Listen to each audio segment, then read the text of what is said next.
Réactif limitant. Étudions la réaction entre le métal magnésium et une solution aqueuse d'acide chlorhydrique. L'équation de la réaction est Mg plus 2H+, donne Mg2+, plus H2. Le métal magnésium, Mg, réagit avec les ions hydrogène, H+.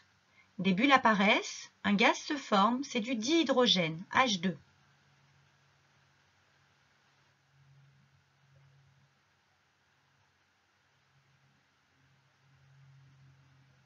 Après quelques secondes, la transformation cesse, il ne reste plus de solide, le métal magnésium a totalement réagi. L'ajout de quelques gouttes de bleu de bromothymol colore la solution en jaune orangé. Il reste donc des ions hydrogène H+. Le métal magnésium est le réactif limitant et l'ion hydrogène est le réactif en excès. L'équation de la réaction traduit un bilan de quantité de matière. Ainsi, 1 mol de magnésium réagit avec 2 mols d'ion H+.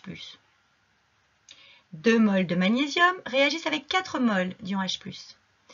Plus généralement, la quantité NMg de magnésium qui réagit est égale à la moitié de la quantité NH+, d'ion hydrogène qui réagit.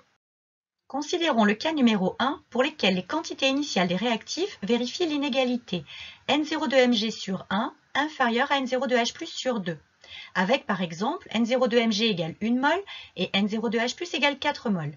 On a bien 1 sur 1 inférieur à 4 sur 2. Comment évoluent les quantités des réactifs?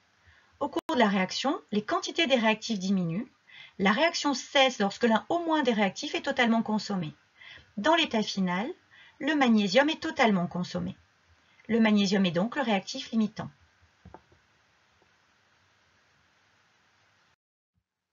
Considérons maintenant le cas numéro 2, pour lequel N02Mg sur 1 est supérieur à N02H+ sur 2. Avec N02Mg égale 4 mol et N02H+ égale 4 mol, on a bien 4 sur 1 supérieur à 4 sur 2. Comment évoluent les quantités des réactifs cette fois-ci?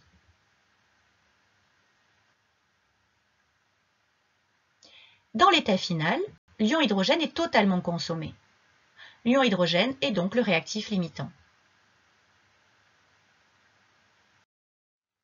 Considérons enfin le cas numéro 3 pour lequel N02Mg sur 1 est égal à N02H+ sur 2, avec N02Mg égale 2 mol et N02H+ égale 4 mol.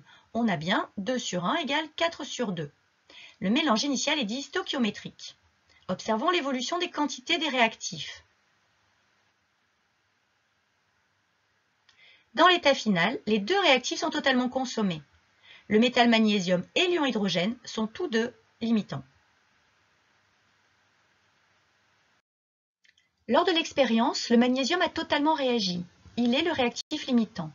Les valeurs des quantités initiales des réactifs confirment cette observation. En effet, nous avons fait réagir 0,2 mmol de magnésium avec 3 mmol d'ion hydrogène. Les quantités initiales des réactifs vérifient l'inégalité suivante. N02Mg sur 1 inférieur à N02H+ sur 2. Le métal magnésium est bien le réactif limitant. Retenons les résultats suivants. Le réactif limitant est le réactif entièrement consommé lors d'une transformation chimique totale. Considérons la réaction d'équation suivante. Si N02A sur A est inférieur à N02B sur B, alors A est le réactif limitant. Si N02A sur A est supérieur à N02B sur B, alors B est le réactif limitant. Enfin, si N02A sur A égale N02B sur B, alors A et B sont tous deux limitants. Le mélange initial est stoichiométrique. Réalisons un petit test de 3 questions. Mettez en pause lorsque le symbole suivant s'affiche pour prendre le temps de répondre.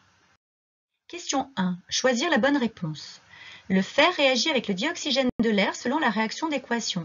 3Fe plus 2O2 donne Fe3O4. Identifiez la relation qui correspond à un mélange initial stoichiométrique. La bonne réponse est la réponse C. En effet, un mélange initial est stoichiométrique si les quantités initiales des réactifs sont dans les mêmes proportions que leur nombre stoichiométrique. Question 2. Choisir la bonne réponse. Pour la réaction d'équation suivante, 2H2 plus O2 donne 2H2O et le mélange initial suivant, N02H2 égale 4 mol, N02O2 égale 3 mol. A, le dioxygène O2 est le réactif limitant. B, le dihydrogène H2 est le réactif limitant. C, le dihydrogène H2 et le dioxygène O2 sont tous deux limitants. La bonne réponse est la réponse B. En effet, N02H2 sur 2 égale 2 mols, N02O2 sur 1 égale 3 mols, donc N02H2 sur 2 inférieur à N02O2 sur 1, le dihydrogène est donc le réactif limitant. Question 3. Choisir la ou les bonnes réponses.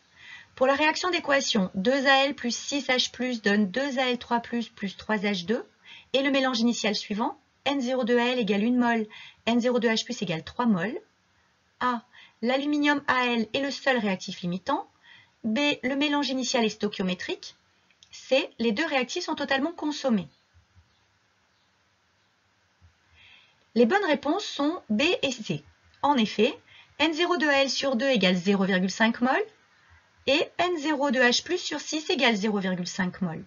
Les valeurs des deux quotients sont égales. Le mélange initial est stoichiométrique et dans l'état final, les deux réactifs sont totalement consommés.